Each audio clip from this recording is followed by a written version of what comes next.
Previamente en Nuevo Génesis, nos enteramos que Manon tiene un poder único, pero nos llega la gran preocupación de que ha estado abusando de él. Por más que nos preocupamos por ella, Manon insiste en que está bien. Al mismo tiempo, Aina iba a comenzar su primera sesión como instructora. Ella ya andaba bien emocionada por guiar a sus nuevos reclutas hacia el primer Cocoon al que nuestro trío protagónico fue en el principio del juego. Y esa sesión fue todo un desastre. Aina se da cuenta que nunca tuvo un entrenamiento formal como los demás ARCs. Todo lo que sabe fue a base de improvisación. Verán, su papá le enseñó a Aina cómo sobrevivir desde una perspectiva muy general.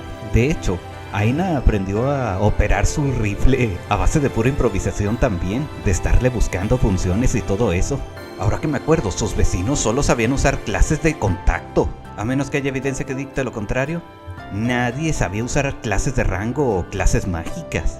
Aina era la única ranger del pueblo. Siendo consciente de estos hechos, Aina se da cuenta que no tiene una estructura de aprendizaje, y por lo mismo siente que toda su labor es un desorden.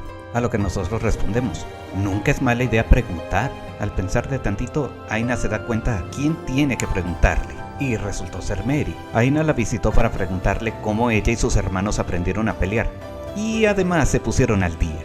Antes de ir al tópico principal, Mary nos pregunta si Ilma no se ha metido en problemas ya que ha estado oyendo mucho a Helio. Nosotros solo sabemos que ha estado en una investigación que todavía no comprendemos de qué trata. Mary solo comenta que si Ilma empieza a comportarse raro, que la llamemos de inmediato. Y ahora sí, al tópico principal, ¿cómo fue que aprendió a pelear? Como ya sabemos, Mary y sus hermanos son muy diferentes entre sí, por lo tanto su abuelo se tomó el tiempo para observar y comprender cómo son cada uno de sus nietos, y así estar seguro de qué estilo de pelea va mejor con cada uno, ya que si su abuelo hubiera aplicado la misma metodología que él tuvo cuando era un recluta, las cosas hubieran sido distintas. En sus palabras, su entrenamiento no fue una experiencia bonita, y él no quería que sus nietos vivieran lo mismo. Un par de favores más tarde nos reunimos con Bruder para reportar cómo ha estado Aina. Y vaya que ha estado maravillado con el cambiazo didáctico que ha tenido Aina. Se nota que la influenciamos para bien. A lo que nosotros respondemos, Bruder, yo no fui, fue Mary. Bruder se quedó estupefacto al ver cómo Aina comprendió y aplicó tan rápido el conocimiento adquirido. Siempre estuvo seguro de que Aina tiene un aprendizaje muy rápido. Ya después de ver el progreso con sus alumnos, Bruder está seguro de que Aina eventualmente desarrollará su propia metodología. Inmediatamente Aina nos comenta que Manon colapsó y vamos a la torre central a ver qué onda. Faria lo confirma, Manon colapsó debido a que abusó del Overboost. Ese poder, aparte de demandar una monstruosa cantidad de fotones, pone bajo un enorme estrés al cuerpo. La reacción de todo mundo fue, le anduvimos diciendo que se calmara, que se diera un descanso, y quien siente más culpa somos nosotros, ya que debimos haber sido más persistentes. En esta escena me da risa que tanto Aina como Faria coinciden en que hubiera dado igual. Manon siempre ha sido muy terca. En cualquier caso, Faria estima que si Manon logra recuperarse por sí sola, no recuperaría al 100% sus poderes. En la inquietud, Ilma sorpresivamente llega. Tras enterarse de los detalles de la condición de Manon, esa información se le hizo familiar. Revisando los archivos de su abuelo, encontró varios documentos médicos que describen esta situación. Verán, durante el auge de la guerra de Cabaris había reportes de ARCs que batallaban para recuperar sus fotones. Para esos casos había un tratamiento el cual pedía como recurso la señal liminal. El problema es que dicha señal no sabemos cómo encontrarla. No tenemos registros de cómo se ve y esa información desafortunadamente se perdió. A Crawford le suena ese recurso y Guren pregunta qué tan viable es esa información. Ilma solo sabe que ese recurso los ARCs cavarianos solían usarlo también para otras cosas. Con la esperanza en alto nos pusimos a preguntar acerca de la señal liminal. Rumores aquí y allá, eventualmente nos llevaron con esta Kila. Kila jura y perjura haber visto la señal liminal en puntos específicos de Alpha, pero al final solo terminamos dando vueltas como mensos. En lo que presionábamos a Kila para que reconstruyera su camino, Mano nos llama no creyendo el esfuerzo que estamos haciendo por alguien como ella. Al final se desmaya y Faria se preocupa porque Manon está más débil de lo que creía. Al final, Kila se acordó que había visto la señal liminal en una cueva. pero al no verla en el lugar exacto que ella jura y perjura que recuerda, hasta que recordó que era de noche cuando pasó ahí. Esperamos hasta que anochece y efectivamente ahí está la señal. Quizás Kila, cruzando la cuarta pared, se hace la pregunta de cómo es que nadie encontró antes esa señal. Al volver a la ciudad central, Ilma confirma que esa señal liminal no es suficiente, necesitamos mucha, pero mucha más. Pero hey, hay que ver el lado positivo. Ya sabemos cómo encontrarla. Crawford coordina a todos los ARCs para que se pongan a buscar la señal liminal cuanto antes. Y con la ayuda de las operadoras, los ARCs se ponen a buscar la señal liminal en todas las cuevas. Conforme progresamos, ARCs de todas las regiones van notificando sus hallazgos. Todos de manera sincera andan cooperando para la causa. Al final, el milagro se armó. Manon se recuperó. Ilma y Faria deciden dejarnos solos. Manon, en vez de estar agradecida, se pregunta por qué no la dejamos morir. Ella no cree que merezca ser salvada. A ver, ¿qué estás diciendo, Manon?, responde Aina. Se da cuenta que Manon a propósito abusó del Overboost.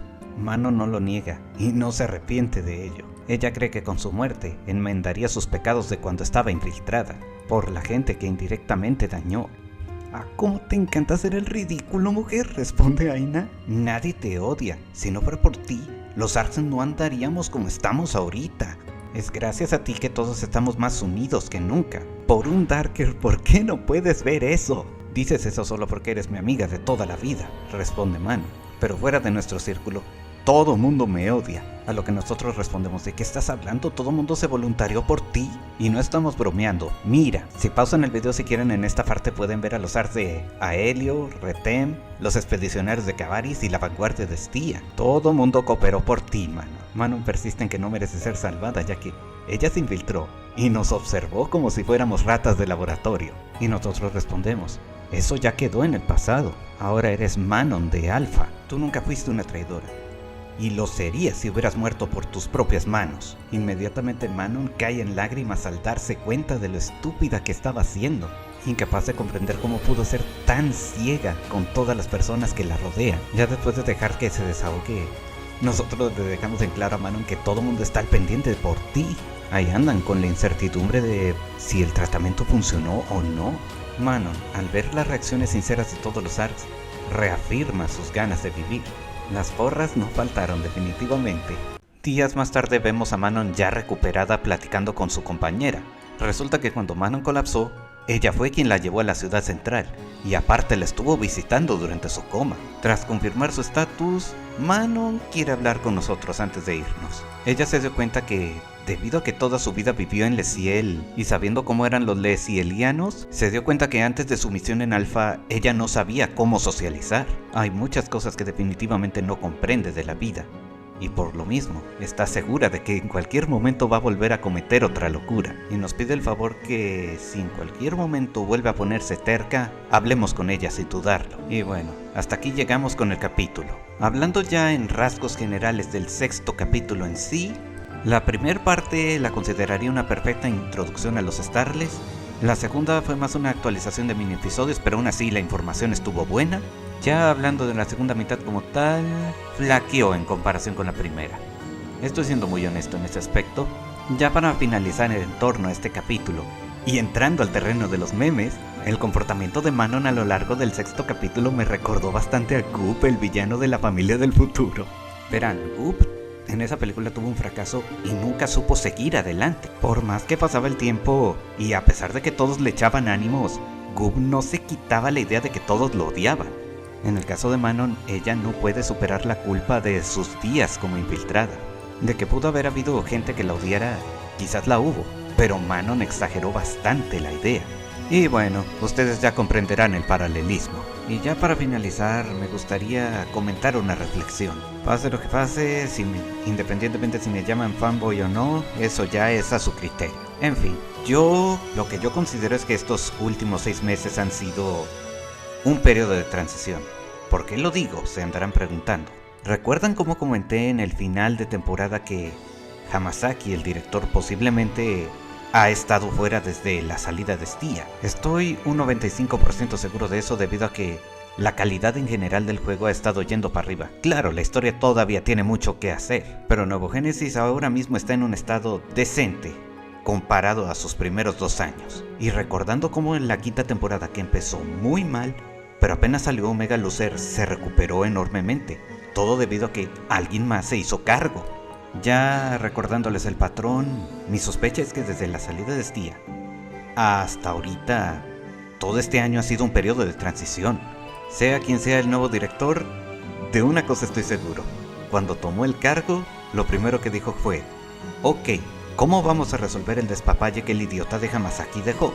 Empezando primero por el tema de los Starless, que hay raza que creen, o más bien, les dan la sensación de que ellos no estaban planeados en un principio. El segundo punto a arreglar fue el desarrollo de Aina y Mano. Verán, si analizan los capítulos de la historia principal, el desarrollo que tuvieron fue poco o nada. Y recuerden que los primeros 4 capítulos tuvieron un intervalo de 6 meses cada uno. Simplemente es mucho tiempo para planear las cosas. Al menos los mini episodios fue el primer paso, y prácticamente las 4 partes del 6º capítulo fue en plan de hacer todo el trabajo pendiente. Aquí Aina y Manon tuvieron el desarrollo que realmente necesitaban. Pero en fin, esto al final es una especulación. Una especulación de la cual estoy un 95% seguro. De ser así, espero que el 2024 sea un año grandioso para Nuevo Génesis. Y bueno, ya con esto finalizo el video. Espero que lo hayan disfrutado. Se despide su servidor Silo, y felices fiestas, mis camaradas ARCs.